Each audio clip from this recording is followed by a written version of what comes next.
everyone. I'm Dave Parker with Virginia Found. We are in Winchester, tucked in the top tip of Virginia in the beautiful Shenandoah Valley. Winchester is a relatively small community, about 28,000 people. Best known for Shenandoah University, the huge Apple Blossom Festival. There's a lot of history here. George Washington, the Civil War, so much more.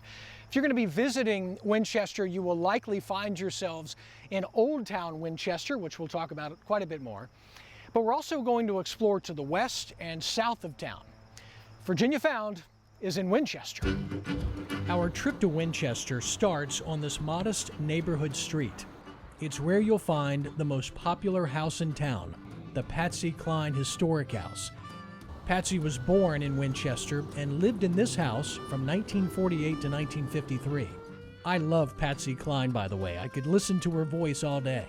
As a testament to how important Patsy was to music, the house is now a National Historic Landmark. The curators have done a great job of not just paying tribute to Patsy, but in giving you a snapshot in frozen time of when she was here. It's a great walk down the memory lane of a house in the time period, even down to the cigarettes Patsy enjoyed, with accompanying lipstick.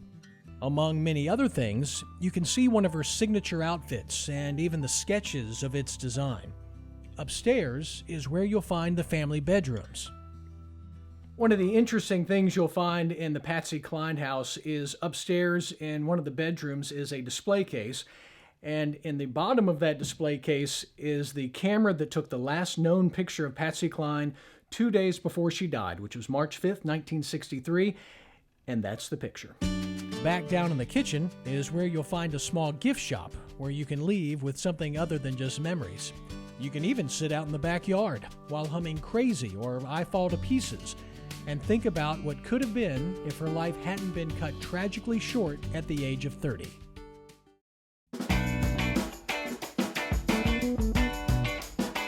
Chances are, if you're visiting Winchester, you're going to find yourself in Old Town Winchester. This is where most of the bars and restaurants are, a lot of shops. It's a fun place to be.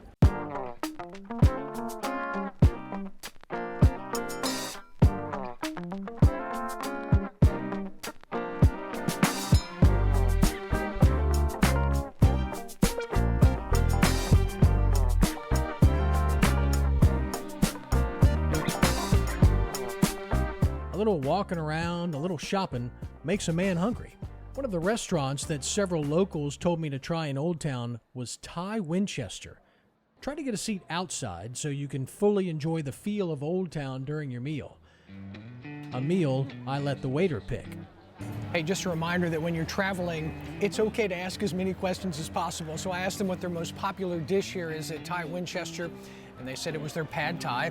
Comes with shrimp. And now I know where the locals absolutely love this place. It's delicious. Stand up for me, because when you stand up, your feet actually go farther out when you're standing. So that he's measuring about right at a 10, so a 10 and a half, I would say. A shoe store doesn't usually make a travel show, but most of the places you visit don't have a shoe store like Wilkins Shoe Center in Old Town. Putting people in the right pair of shoes since 1947, their slogan is that they sit and fit. And I'm sure you've noticed that not a lot of shoe stores do that anymore. Now, there's nothing magical about Wilkins. It is a shoe store, of course, but it's reassuring to find a place where the people who are helping you know what they're talking about, and they invest some of your shoe money right back in the community. But for a shoe store, it is a fun place to walk through. And hey, we all need a pair of well-fitting shoes, right?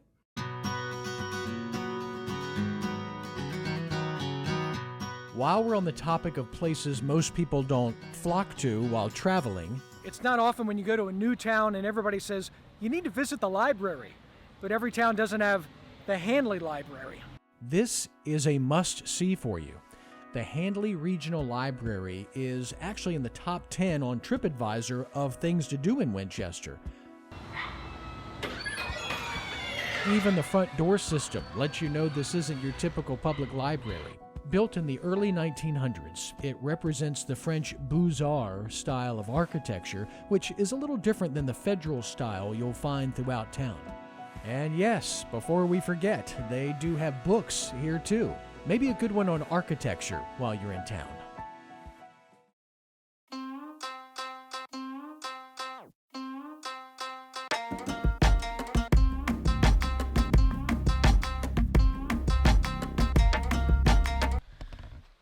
A lot of rain on the lens here. I'm here with Mike with Appalachian Off-Road Adventures. Hey, Mike, how are you? Good morning. How are you? So what are we going to do today? Today we're going to go out and hit the trails. We're going to climb some mountain ridges, go down some really steep hills, run through some deep mud.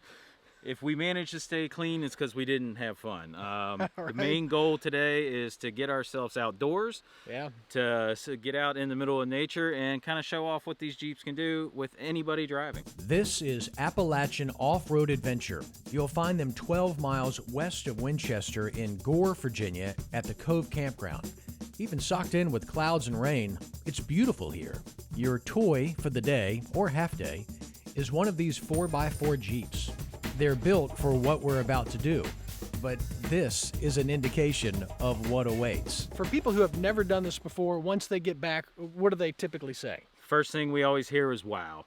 We never had any idea what this was going to do and how much fun they actually have all day. Let's go say wow. Mike, or one of the other guides, can start off driving if you like, because this is not normal driving. It can be more like controlled sliding, bouncing, and leaning. So all in all, there's about 40 miles worth of trails, ranging from the most easiest trail being like a camp road with no real obstacles to some of the craziest trails on the East Coast with boulders bigger than a Jeep. If you're new to off-roading, you'll start off on a relatively easy, flat trail. You quickly learn that speed is not the goal. Slow and steady gets you over and through the obstacles. Also, know how the TV meteorologist always tells you to not drive through flooded roads? This is one of the few times it's okay to do the opposite. All right, so this is called the twist, right? Yes, sir.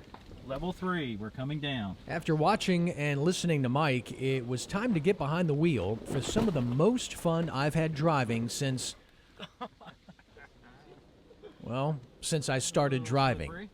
If the metric for a successful day of off-roading looks like this, mission accomplished. I love doing this, and with it just being a short drive from Winchester, Appalachian Off-Road Adventure is a great adrenaline addition to your visit. So I was on my way back to Winchester on the Northwestern Pike after leaving Gore in that off-road vehicle adventure, and I saw this restaurant, the Hayfield Family Restaurant. Went in, had a bite to eat. It's nothing fancy, but great servings, great price, and delicious pie. Check it out. Let's hear the horns! I had mentioned before that I'm a big advocate of asking a lot of questions while traveling. One of the answers led me here. The Family Drive-In Theater in Stevens City, just 10 minutes south of Winchester. It opened in 1956, which meant people were watching The Ten Commandments and Love Me Tender in cars that look like these. There are 2 separate screens and a sizable snack shack in the middle of the property. It's hard to see, but even on a slightly misty night, the place was packed.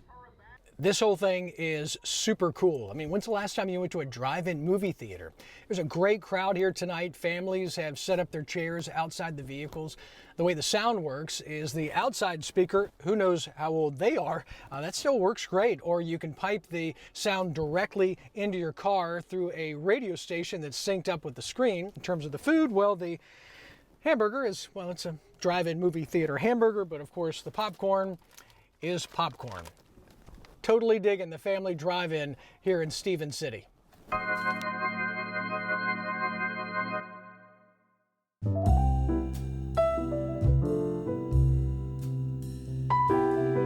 The second half of that night's double feature was Bedtime for Dave.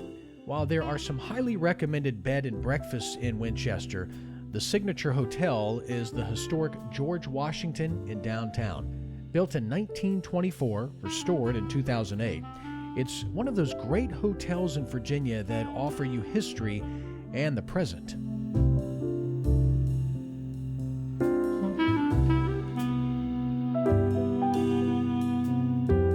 The hotel is named after George Washington for a reason. He first came to this area in 1748 to begin a career as a surveyor. He purchased property here a few years later. An office used by Washington is downtown and is open for tours. Interesting factoid or cocktail trivia for you. George Washington was elected as a representative to the Virginia House of Burgesses, but historians can only find one piece of legislation that he sponsored. It dates back to 1761, and that prevented hogs from running wild in the streets of Winchester so that they wouldn't contaminate the drinking water. Winchester's importance in our nation's history extends well beyond a Washington footnote on safe drinking water. As the Civil War raged across Virginia, Winchester became a focal point in strategy and battles. One of the key players was Confederate General Stonewall Jackson. In the middle of a Winchester neighborhood is the house he used as his headquarters from late 1861 to early 1862. The house is open to the public for tours, and it's where I met one of the area's writers and an overall Stonewall Jackson history buff. So I'm here with Mike Robinson. He writes Winchester Tales. Hey, Mike, how you doing? Good. How you doing, Dave? I'm doing great. Thanks for meeting me here. We are here at Stonewall Jackson's headquarters. When you visit Winchester, it's almost impossible to visit here and not notice all of the history that is around us when it comes to the Civil War. Why was Winchester so important during the war? Well, location, railroads, but the problem with Winchester and the surrounding area was so many roads in and out, but so many hills around the city. It was hard to keep Winchester and hold it. So that's why over a period of 5 years, we probably changed hands more than 70 times. Wow. And sometimes 2 or 3 times in a day. Visitors will come away with different views about the history of the house, but there's an unlikely story here involving, of all people, actress Mary Tyler Moore, whose great-grandfather once owned the house. Once she learned about her history, she came here. Now, back in the 60s, when a man was taking the plaster off of these walls, he found the original wallpaper, which we'll show you. Here, we have the original. So in the 80s, when Mary Tyler Moore came, she said, what can I do to help you guys? And they said, well, we're trying to replicate the wallpaper and put it up. And she said, I'm in. So she paid for the paper to be replicated and hung, and the paper that you see here is the paper exactly that Stonewall Jackson, sitting at the desk here, wrote to his wife, Mary Anna Jackson, and told her in that letter how beautiful this gilt paper was. So that's a fantastic story. It's tangible history. I love it. For some, being in a historic location helps to bring history alive. For miles. Such is the case with Mike. This is pretty cool. So come on up here, and I want to show you. This is the front of the Lewis Tillman Moore House, Jackson's headquarters. So back in 1861, when Jackson came here in November, what you see before you wasn't here. This was 5.5 acres, a beautiful little estate, but they called it Alta Vista, because when you stood on this vantage point and looked down over the city of Winchester, you could see for miles and miles. It was a beautiful view, and he actually mentions that to his wife. When she comes here in December of 1861, she no doubtedly stood on this porch with him and looked out over the city of Winchester. It's pretty cool. On a damp, cool October morning, I was reminded of the gift of good timing when traveling. I learned that the National Sheepdog Finals just happened to be nearby. They were taking place on the sprawling bucolic farm in Middletown. It's about 20 minutes from Winchester. Belgrove Plantation is normally a site of interest all its own, but people from around the country were here to see these dogs. Okay, go! You've no doubt heard the phrase, let nature take its course. For these dog handlers, sometimes it's hard to let the dogs run the course. So what's the hardest part of training these amazing dogs? So for me, it's always that I don't actually know as much as my dog knows. And so being able to trust my dog's instinct, when you're looking at a course and you've got something, panels 200 yards away, your dog sees that line and they're going to keep the pressure on the sheep correctly. And so many times we think we know better and we give them a command and then they push the sheep offline. So really being able to take a second and say, does my dog actually have this? Or do I need to step in? Has been the hardest part for me. Now, for someone like me who has only seen the movie Babe, the intricacies of sheep herding a little bit lost on me, but generally this is how it works. There are two separate groups of sheep out there. The sheep dogs, or border collies, they go out, they get the groups separately, bring them back then together towards the owner who was standing out by a post whistling the calls, which is amazing to watch. Then the dog has to separate the 5 collared sheep from the other sheep, and then they have to get the 5 collared sheep in the pen, close the gate. They have 30 minutes to do it. The entire thing is fascinating to watch. Most of the contestants I saw on this final day of competition were not able to finish in the 30-minute time limit. But given that the sheep aren't there to let the dogs pull the wool over their eyes, sometimes you're just happy for what does go right. So how did Crow do today?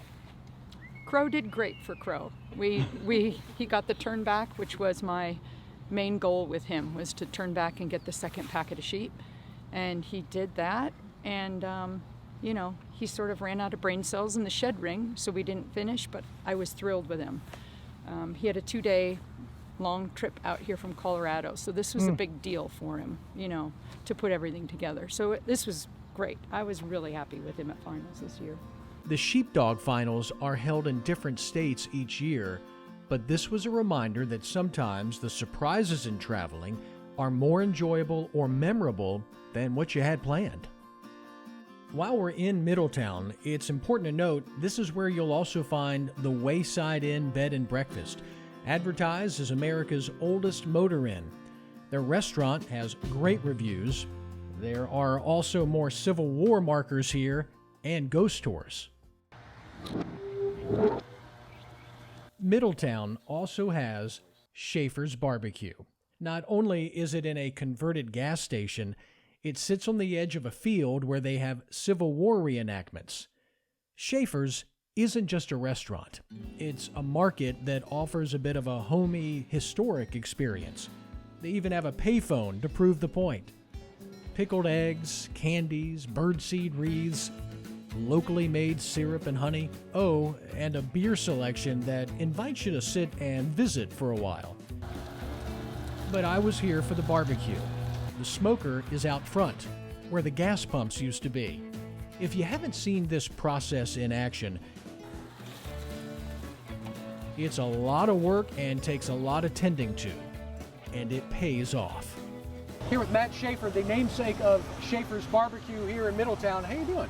I'm doing well. How are you? I'm doing great. Love being covered in this smoke. It's the best smoke ever. Yeah, if you just get into a cologne, we'd be in good shape. That's right. What is your key to a good barbecue? I think a good barbecue starts with just really caring about cooking barbecue. Okay. It takes a long time. You obviously have to have a good product to start with, and you got to have wood, to cook with. But then it's just really caring, because it takes 6-8 hours to do a good job with the pork butt. So, Bathing in hickory and meat smoke will make one salivate. Looking at this also will. 1/3 pound of barbecue with potato salad and cheesy macaroni as the sides. It is a barbecue sandwich like this, which is why food needs to be shown and not just talked about. Look at the size of this. This is 1/3 pound of barbecue. The sides are each 6 inches. We'll talk about that in a second. I'm going to put on the Schaefer's Big Julie's Bold and Sassy. Woohoo! It's got a little saw on the top. There we go. Man, falling out. My key for barbecue is that it's not dry. And there's not a hint of dryness in this. I love this sauce. Man. And guaranteed you will leave Schaefer's not hungry. From a barbecue restaurant in a converted gas station to a winery in a converted house, this is Valerie Hill Vineyard and Winery in Stevens City, just 10 to 15 minutes south from downtown Winchester. It literally is like a house inside, which is something different from so many of the other wineries you may have visited in Virginia. But most houses don't offer flights of wine. By the way, how many times do you think he's described the wine to 25 guests? Cab Sauv, incredible dried currant, slight spiced cherry or almost strawberry tones in the front, heavy gravel-like minerality getting closer to your finish. Their knowledge is always impressive to me. I don't think I had ever been to a winery by myself. Maybe not a good habit, but it was nice for this day. And the wine? Well, it went from this to this. Being outside of town, Valerie Hill has a great outside area. Hopefully you can stop by and enjoy the vines and views. The winery was on the way to Front Royal, another 15 to 20 minutes south. Much of northern Virginia is considered horse country. The rolling hills and valleys offer great riding, which is what you'll find at Royal Horseshoe Farm. Hey, buddy. Chief was my ride for the day. After the saddle was set for my height and some helpful hints, we were off. About a third of the guests here have no riding experience, so no reason to not give this a try. I was really looking forward to this, given how much time so many of us spend in front of computers and being bombarded with mechanical sound. One of the things I love about this is that for those of you who spend a lot of your days listening to the sound of an internal combustion engine, there's none of that out here. It's whisper quiet, with the exception of the birds.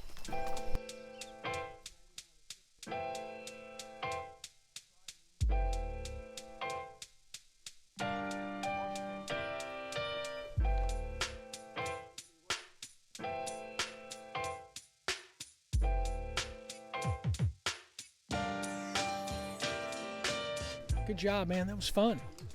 Thank you, Chief. Hey, man, thanks to Charles and the rest of the crew here at the Royal Horseshoe Farm. Charles, I had a great time. Well, thank you for coming. We That was a enjoyed lot the of ride. fun. Thank you.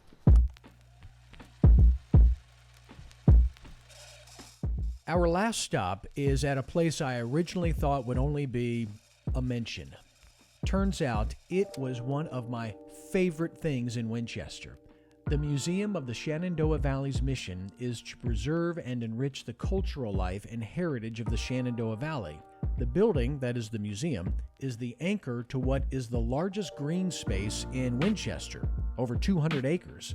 Before I got to town, I was told that I needed to stop by and see the Museum of the Shenandoah Valley. And I thought, okay, well, it's a museum. I'm sure it's interesting. I'll learn something.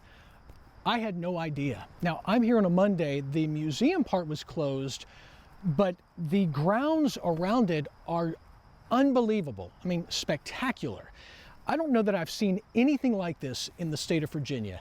It really is beautiful.